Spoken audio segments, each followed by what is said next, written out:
Alright, so the first thing that we're going to do, this is for lesson 1, chapter 4. We are going to open up file InDesign 4-1 from your chapter 4 data files. So I'm going to go where I have mine saved. These are on Google Drive for you guys. Okay, so 4-1, we're going to open it up. So you should get a square like this with your, you should see green guidelines on there. Okay, and the first thing we're going to do is we're going to go to Save As, File, Save As, and we're going to save this as Orientation. And I am going to save this to my Chapter 4 folder. I would suggest that you create a Chapter 4 folder and save it there as well. Alright, so the next thing we're going to do is we're going to click the Workspace switcher arrow on the menu bar, and we're going to go to Advanced. So that's right up here. I'm going to click on Typography, and I'm going to go to Advanced.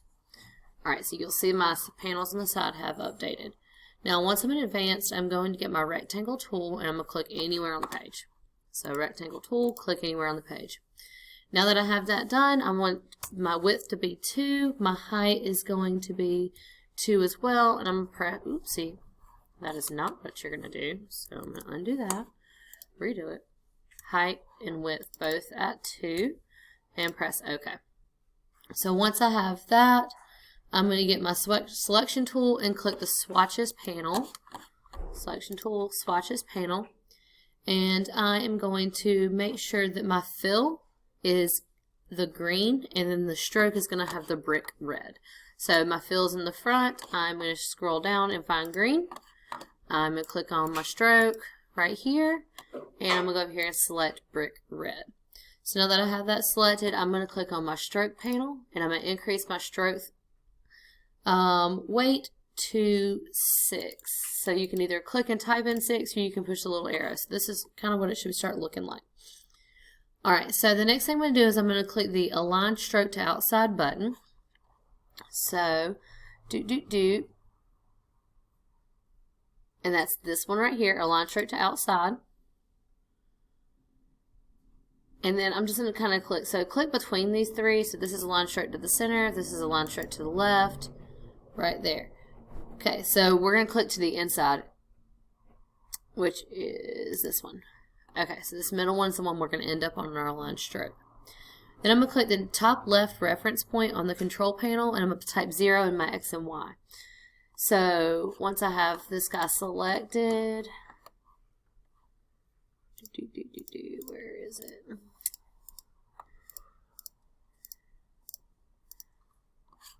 Let me just open up my transform box. So I'm just going up here and I'm going to get my transform options out here because I didn't have them. And I'm just going to click, I'm going to stick him over here on this panel. So I'm activate my transform and I'm going to get this top left reference point and put 0 in X and Y. So I'm going to click on that one while I have that selected, and I'm going to go to 0 and 0. Alright, and so when I'm done, I'm just going to press return on my keyboard, and you'll see that my box will move right up there. Okay, so we're just going to save this where we are. We're going to go to File, Save. Alright, so the next thing we're going to do, we're going to use the Step and Repeat command. So I want to make sure my rectangle is still selected, which it is. I'm going to click on the Stroke panel on the Tools panel. So Stroke right here, and I want to make sure that the Apply None is clicked. So that's, I can click right here and just go up here and go to None, just so that I'm getting rid of that stroke that I created. Alright, so the next thing I'm going to do is I'm going to get my selection tool back. So I'm going to just push V on my keyboard to get my selection tool back. Alright, so now what I'm going to do is I want to drag the frame so that it's in the top left corner is aligned with the top left corner of the page, which if we did the previous steps, it should already be done that, so we're good. Alright, so now I'm going to go, oopsie, I don't know why I did that. I'm going to go to Edit. Alright, so ignore what I just did because I just made a boo-boo. But we're going to go up here and we're going to go to Edit, and we're going to go down to Step and Repeat. And we're going to get this little box right here. Alright, so in this little box we're going to type, verify that the horizontal and the vertical text boxes, so these things right here in the offset section, are set to 0. Wait a second. Can click some verify. Well, you can leave those set to whatever they are. Alright, in the repeat, we're going to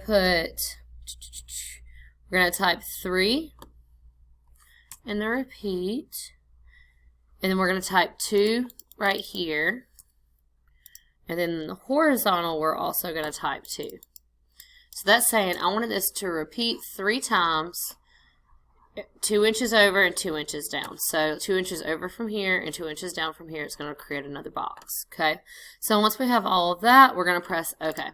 And so you see it automatically did those for us. So that just makes it a lot easier. So next we're going to get the selection tool and we're going to click anywhere in our pasteboard. Our pasteboard's this gray thing. I'm going to select the top 2 rectangles. So these 2 right here. And I'm going to click step and repeat. So edit, step and repeat. And I'm going to type 1 in the count box. And then 0 in the vertical offset. And 4 in the horizontal offset. And then I'm going to press OK. So now we should have those filled up. The next thing we're going to do is we're going to select these bottom 2 right here. So these 2 right here, we're going to go to edit, step and repeat. And we're going to do 1, and then we're going to do 0 in the vertical and -4 in the horizontal. So if you can see what we're doing here, we're just kind of making a checkerboard. All right, so once you have that, I want you to do Shift W so that you can look at what it looks like that. Okay, so when you know Shift W, kind of looks at it in preview mode. All right, so now we're going to click on our pasteboard, make sure that nothing is selected. So the first thing we're going to do is we're going to hide all guides. So we're going to go up here to View, Grids and Guides, and we're going to hide guides. Okay.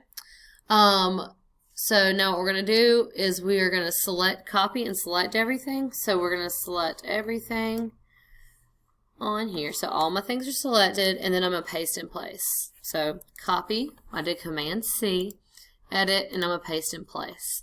So now that I did that, I've pasted those into place, but really what we're going to do is we're going to fill in these little white boxes with blue. So the next thing we've got to do is we've got to rotate what we just pasted in place.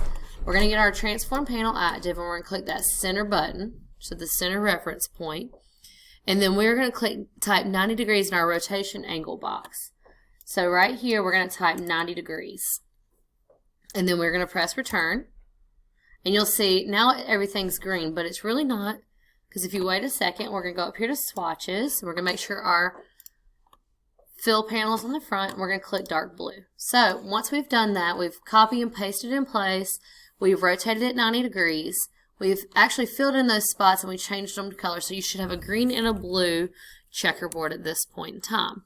So now what we're going to do is we're going to select all, and to select everything, you just do Command All, and that selects everything on your butt. On here, and then you're going to click and drag the upper right hand corner of the bounding box toward the center of the page, releasing the mouse button where your checkerboard resembles what I'm about to have. So we're just going to go whoop. Oops, see, I didn't follow the directions. Okay, so we're going to press and hold Shift and Option. So Shift and Option, and we're going to drag in. What this does is if you see those blue guidelines come in, it's going to kind of drag stuff down. Oops. It will drag stuff down kind of to the middle with this even space out here, okay? So once we have that, we're going to click and drag the upper right hand corner of the box towards the upper right corner of the document while you're still, but while we're dragging, we want to press and hold the spacebar. So I'm going to click right here, press down the spacebar and hold it. You see what happens.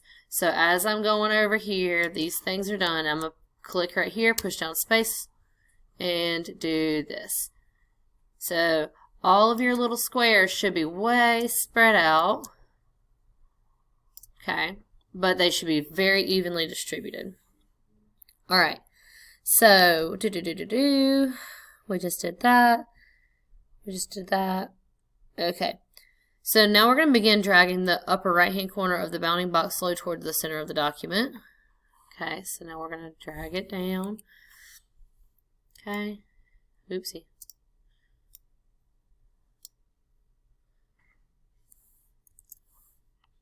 So we're going to click, we're going to put our space bar down, and we're going to drag towards the center of the document.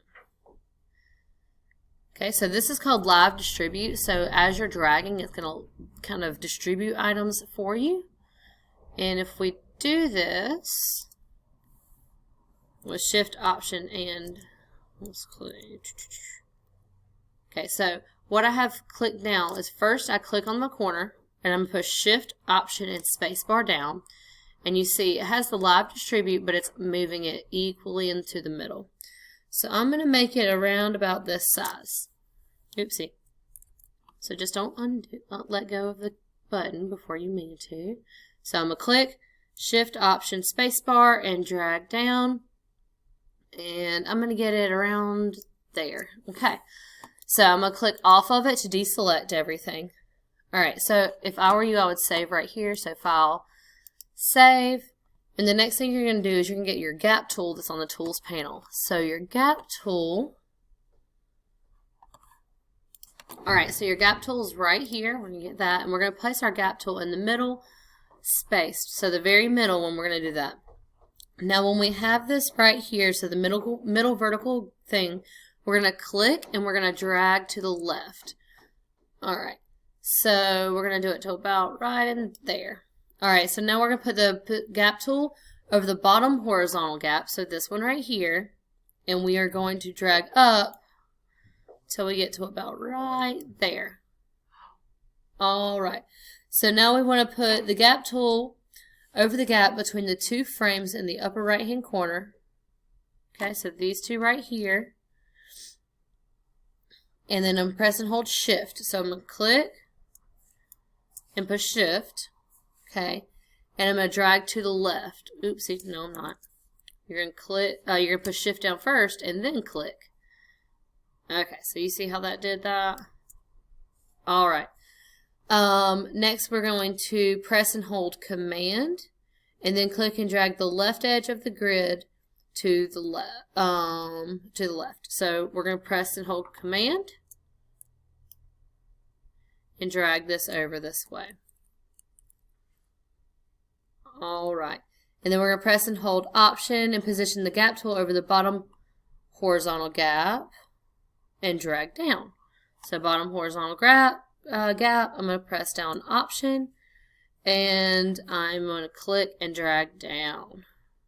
Alright. So this is about what we should look like at this point in time. Okay, so File, Save right here. Alright, so the next thing we are going to do, so I first want you to take a screenshot of this right here. You're going to submit 2 different screenshots for lesson 1. So this is screenshot number 1. So Command Shift 4 and turn this screenshot in right here for part 1.